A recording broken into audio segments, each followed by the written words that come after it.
Eine der besten Möglichkeiten zu lernen ist, wenn man anderen etwas erklärt. Wenn du jemand anderem etwas erklären musst, hilft dir das, es besser selber zu verstehen. Du würdest einem der Tausenden von Schülern helfen, Programmieren zu lernen hier bei Khan Academy. Jeder davon könnte von dem Wissen profitieren.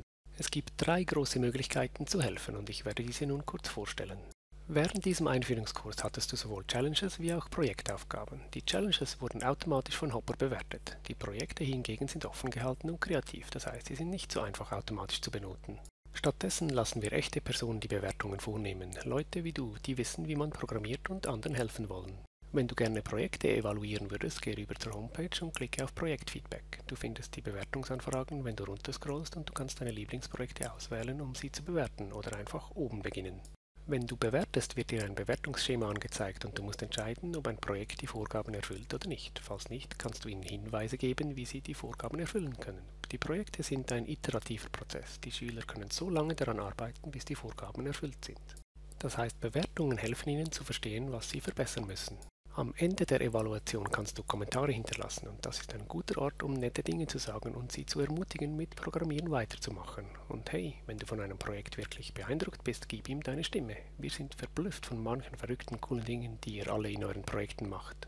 Manchmal, wenn du etwas programmierst, kommst du nicht weiter. Vielleicht kannst du nicht herausfinden, wie man Spaghetti zeichnet mit dieser verrückten Bezier-Funktion. Oder du schaffst es nicht, Winston genau richtig über die Fläche hüpfen zu lassen. In diesen Momenten kannst du Hilfsanfrage klicken und die Community um Hilfe bitten. Wenn du versuchen möchtest, solche Hilfsanfragen zu beantworten, geh einfach rüber zur Programmier-Homepage und klicke Hilfsanfragen. Du siehst die aktuellsten Hilfsanfragen zuoberst und du kannst sie durchsehen, bis du eine findest, die dir passt. Und hey, du kannst immer noch jederzeit selbst für deine Programme Hilfe anfordern. Wir glauben definitiv, dass Lehrer gleichzeitig Schüler und Schüler gleichzeitig Lehrer sein können.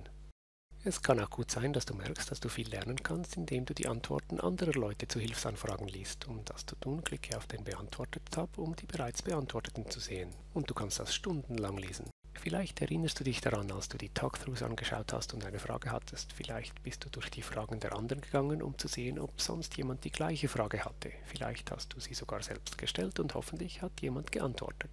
Jetzt kannst du selber diesen Leuten helfen. Geh einfach zur Programmier-Homepage und klicke Fragen und dann kannst du durch die kürzlich gestellten Fragen gehen und eine finden, von der du denkst, dass du sie beantworten kannst.